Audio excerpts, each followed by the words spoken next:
নমস্কার বন্ধুরা, আমার শ্রীকৃষ্ণ কথা চ্যানেলে আপনাদের সবাইকে স্বাগত। আশা করি সকলে ভালো আছেন, সুস্থ আছেন। আজকের এই ভিডিওটিতে আমি এমন কিছু রহস্যময় কথা বলবো যা আপনাদের সাথে আপনাদের অজান্তে ঘটে থাকে। বন্ধুরা, এই মহাবিশ্বের কণায় কণায় ঈশ্বরের নিবাস। আপনার সুখ, স্বাচ্ছন্দ্য ও বিপদের সময় ভগবান আপনাদের বিভিন্নভাবে সংকেত দিয়ে থাকেন, আর আমরা সেগুলি না বুঝে ভগবানকে দোষারোপ করি। প্রতিদিন মন দিয়ে পুজো করলে মনে এক ধরনের ইতিবাচক শক্তি আসে, এক ঐশ্বরিক শক্তি মানুষের চারপাশ ঘিরে থাকে। কিন্তু ভগবানের পূজা তখনই করা উচিত যখন তার জন্য মন থেকে ভক্তি আসে। মন থেকে ভক্তি না থাকলে পুজো করে কোনো ফল পাওয়া যায় না, আর ভক্তি দিয়ে পুজো করলে ভগবান প্রসন্ন হন। আপনার পুজোয় ভগবান যদি তুষ্ট হন তাহলে আপনাকে তিনি কোনো একটা সংকেত দেবেন। সনাতন হিন্দু ধর্মে প্রায় 33 কোটি দেবতার কথা পাওয়া যায়। পুজোর সময় আমরা সবাই চাই নিজের নিজের প্রার্থনা ঈশ্বরের কাছে পৌঁছে দিতে। তবে আমাদের করা সব প্রার্থনাই কি ঈশ্বরের কাছে পৌঁছায়? সব সময় কি ঈশ্বর আমাদের পুজো গ্রহণ করেন? ভগবান আমাদের পুজো গ্রহণ করলেন কিনা, তার কাছে আমাদের প্রার্থনা পৌঁছালো কিনা তা বোঝার কিছু উপায় আছে।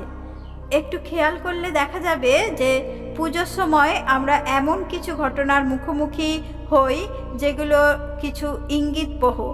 এইসব ঘটনার মধ্যে কিছু কিছু ঘটনা অনেক সময় শুভ ও কিছু ঘটনা অশুভ ইঙ্গিত বহন করে।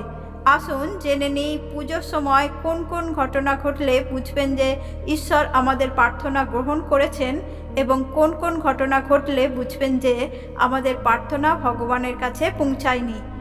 আপনার পুজো সফল হলো কিনা তা এই ইঙ্গিতগুলির মাধ্যমে বুঝতে পারবেন। আসুন তাহলে জেনে নিই কি সেই সংকেত যেগুলি ভগবান আমাদের প্রদান করেন। মোমবাতি বা প্রদীপের আলো বেড়ে যাওয়া। বন্ধুরা, আগুন হলো পঞ্চতন্ত্রের মধ্যে একটি। এই আগুনের মধ্যে ভগবান মহাদেবের বাস। যদি পুজোর সময় মোমবাতি বা প্রদীপের শিখা বেড়ে যায় তাহলে বুঝবেন ভগবান আপনার ওপর প্রসন্ন হয়েছেন।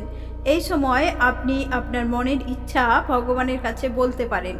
এই সময় আপনি যে প্রার্থনা ভগবানের সামনে রাখবেন সেটা ভগবান খুব তাড়াতাড়ি পূরণ করে দেবেন। পুজো করার সময় যদি আপনার চোখ জলে ভরে ওঠে তাহলে তা শুভ লক্ষণ বলে মনে করা হয়। এর অর্থ আপনার উপাসনা ঈশ্বর গ্রহণ করেছেন এবং তার আশীর্বাদে আপনার জীবনের সব দুঃখ কষ্ট শীঘ্রই ঘুচতে চলেছে। আপনি পুজো করার সময় যে ধূপ জ্বালান তার ধোঁয়া যদি নির্গত হয়ে ভগবানের মুখোমুখি যায় অথবা কোনো ধরনের বিশেষ আকৃতি ধারণ করে তাহলে আপনি বুঝবেন ভগবান আপনার পূজা পেয়ে তুষ্ট হয়েছেন আর আপনি তার কৃপা পেতে চলেছেন।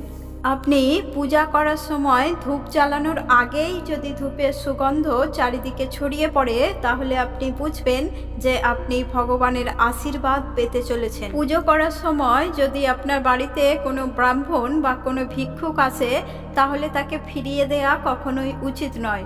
তাকে সেই সময় ভগবানের রূপ হিসাবে মানা উচিত এবং সামর্থ্য অনুযায়ী তাকে কিছু দান করা উচিত। পুজো করার সময় যদি ভগবানকে উৎসর্গ করা ফুল আপনার সামনে এসে পড়ে তাহলে বুঝে নিতে হবে যে ভগবান আপনার পুজোয় সন্তুষ্ট হয়েছেন আর আপনার সব মনস্কামনা তিনি পূরণ করবেন।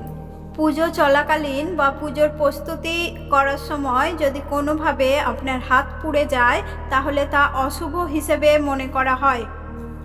প্রদীপ জ্বালাতে গিয়ে, আরতি করতে গিয়ে, ভোগ রাঁধতে গিয়ে বা অন্য কোনোভাবে পুজোর কাজে হাত পুড়ে গেলে বুঝবেন আপনার কোথাও ভুল হয়েছে, আর সেই কারণেই আপনার প্রার্থনা ঈশ্বর গ্রহণ করেননি। পুজো চলাকালীন কি বারবার হাই ওঠে? এটিও একটি অশুভ লক্ষণ। পুজোর সময় বারবার হাই উঠলে বুঝতে হবে যে আপনার মধ্যে নেগেটিভ এনার্জি রয়েছে, আর এই নেগেটিভ এনার্জি আপনার প্রার্থনা ঈশ্বরের কাছ পর্যন্ত পৌঁছানোয় বাধা সৃষ্টি করছে।